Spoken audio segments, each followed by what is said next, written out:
කතාව පටන් ගන්නේ මීට අවුරුදු 65කට කලින්. හරියටම කිව්වොත් 1959 අවුරුද්දේ මාර්තු මාසේ 14 වෙනිදා. වෙලාව හරියටම මතක නැතත් අහස දිහා බලද්දි රෑ ජාමෙටත් හොඳටම වැඩි. එදා රෑමුළු විලිප්පත්තු කැලේම තිබුණේ මහා මූසල අන්ධකාරයකින් ගිලිලා. හඳ එළියවත් තිබුණේ නැහැ.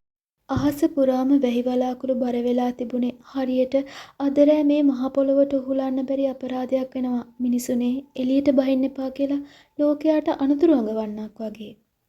ඒ ගොම්මන් කළුවර අස්සේ පුත්තලම අනුරාධපුර පාරේ තිමිරිවැව කැලේ මැදින් වැටුණු පාළු තාර පාර දිගේ හෙමින් ඉස්සරහට ඇදුනේ එකම එක වාහනයක් විතරයි. ඒ කළුම කළු පාට ෆියට් වර්ගයේ පරණ කාර් එකක්. වටපිටාවම පාළුයි. ඇහෙන එකම සද්දේ කාර් එකේ එන්ජිම ගොරවන සද්දේ ඈතින් ඇහෙන රැහැයියන්ගේ මූසල කෑ ගහන සද්දේ විතරයි.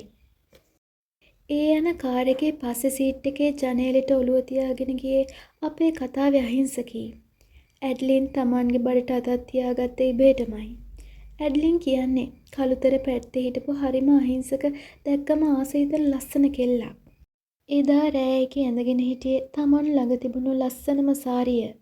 ගෙදරින් පැනලෙද්දි අතේ කුලි කරගෙන රෙදි පොට්ටියනේ තුරුළු කරගෙන හීතලට කුළු වෙලා හිටපු ඇඩ්ලින් විටින් විට තමන්ගේ කුසට අත තියලා බැලුවේ හරිම ආදරෙන්. ඔව් ඒකේ හිටියේ තනියම නෙවෙයි. ඒකේ කුස ඇතුලේ මාස 7ක් වයස පුංචි පණක් දඟල හිටියා. අනේ මහත්තයෝ අපි තව කොච්චර දුර යන්න ඕනද? මට මහන්සි ඇඟටත් හරි නෑ. බඩත් රිදෙනවා. ඇඩ්ලින් වෙවුලෙන කටහඬින් ඉස්සරහා සීට් එක දිහා බලලා ඇහුවා. ඒකෙගේ කටහඬේ තිබුණේ බයක්. ඒ බය මේ පාළු කැලේ ගැන විතරක් නෙවෙයි. තමන්ගේ ඉස්සරහා ඉන්න මිනිස්සයා ගැනත් පොඩි චකිතයක් දෙගිඩියාවක් තිබුණා.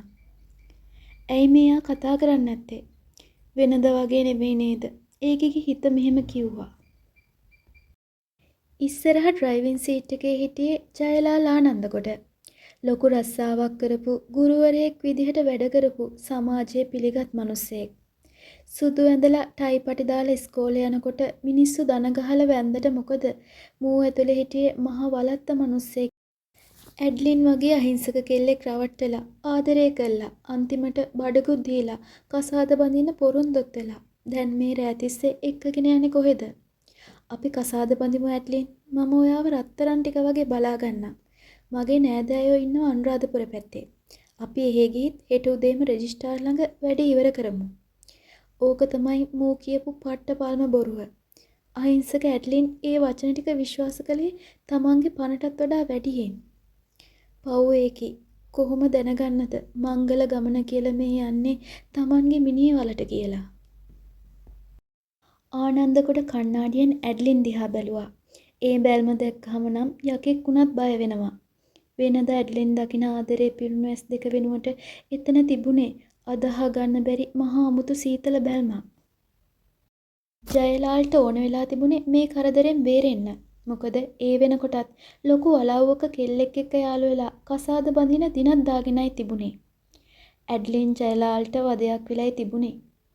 මුට ඕන උනේම කොහොම හරි මේ බර කරෙන් නිදහස් කරගන්න. ඒ වෙනුවෙන් මූ ඕනම දෙයක් කරන්න ලෑස්ති වෙලා හිටියේ.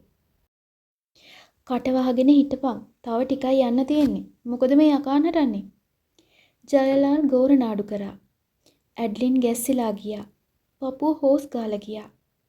ඒකගේ ඇස් වලින් කඳුළු ගලන්න උනා.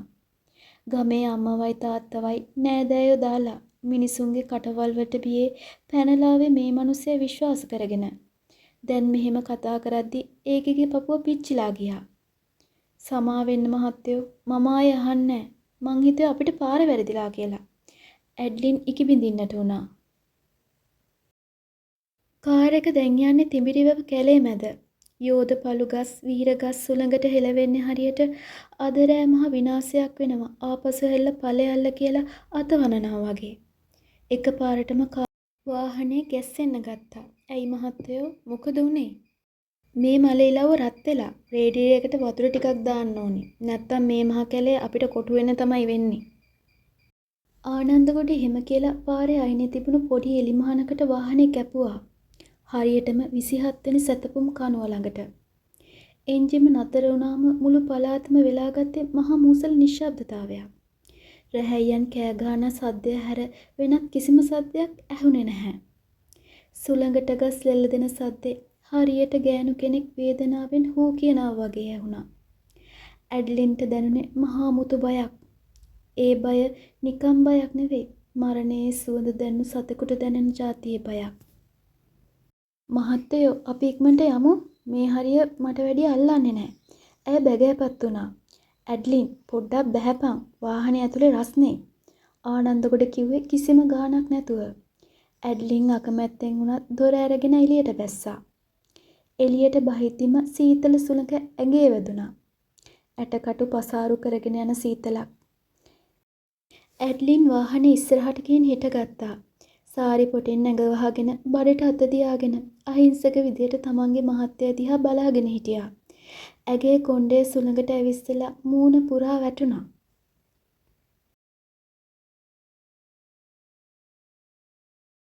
ආනන්දගොඩ හදපු වාහනයක් නෑ. මූ ආපසු ඩ්‍රයිවිං සීට් එකට නැග්ගා. දොර හයියෙන් වැහුවා. ටකස් ගාලා දොර ලොක් කරන සද්දේ ඇඩ්ලින්ට ඇහුණ හෙනයක් පිපුරුවා වගේ. ඒ සද්දෙට ඇඩ්ලින් ගැස්සුණා. මහත්තයෝ ඇයි දොර වැහුවේ?